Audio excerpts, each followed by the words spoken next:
Now we will see about this non-benzodiazepines. In first, we will see about this buspirone hydrochloride. This drug is not given beyond 60 mg per day, and it is available in the form of a 5 mg, 10 mg, 15 mg, and 30 mg. Its peak level rises by 40 to 90 mg, and this drug interactions may be sold with the such as antifungal drugs. Okay, and what are its this contraindication wherein we cannot give this as drugs is not given patient who is having a hepatic or renal impairment, or the drugs with having hypersensitivity, or the person with the MAO such as gone with the inhibitory therapy such as monoamine oxidase. So within 14 days, after 14 days we can give, but after examining this clinical evaluation of a patient, but till then we don't used to give the drug. Okay, next thing is about the adverse reactions of this non-benzodiazepines. So it has in CNS, it has dizziness, drowsiness, headaches, nervousness, insomnia, lightheadedness, fatigues, numbness. In a CV, it will be found the tachycardia, non-specific chest pain, ENT, blurred visions. And AGI will found dry mouth, nausea, diarrhea, and abdominal distress. Okay. Next, nursing concentration.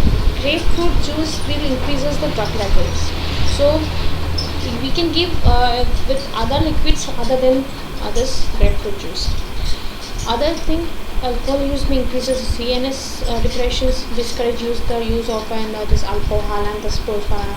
Strictly advise patient then you are not going to take alcohol while taking this medicines. Okay. Warn patients to avoid hazardous activities. Means alertness, good coordination. Until the patient is in good coordination, don't do any hazardous things. Remind patient the drug effect may not noticeable for several weeks. Okay, what's drugs effect may be not noticed by the patients. Next one is your SSRIs, that is which is commonly known as selective serotonin reuptake inhibitors. So these are a class of compound typically used for antidepressant and in the treatment of depression, anxiety disorders, and some personality disorder also.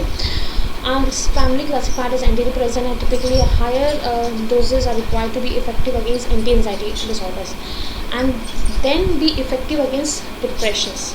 Okay, so higher doses are used in this depression. Next we will see the beta blocker medication which is used for this anxiety conditions. So beta blockers are the type of medication used to treat high blood pressures and heart problems. Okay.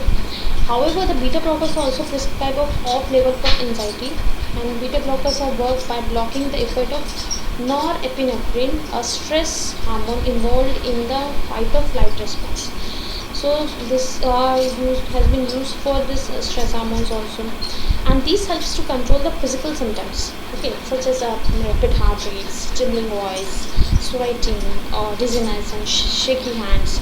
Okay, because the beta blocker don't affect the emotional symptoms of the anxiety, such as worry. They are most helpful for the phobias, particular social phobias, and performance anxiety.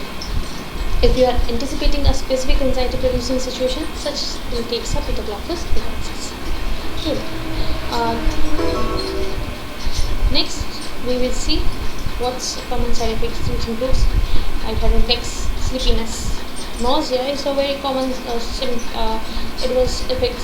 effects of the every drug which might have gone through, and unusually slow pulses. So this is all about the non-benzodiazepines.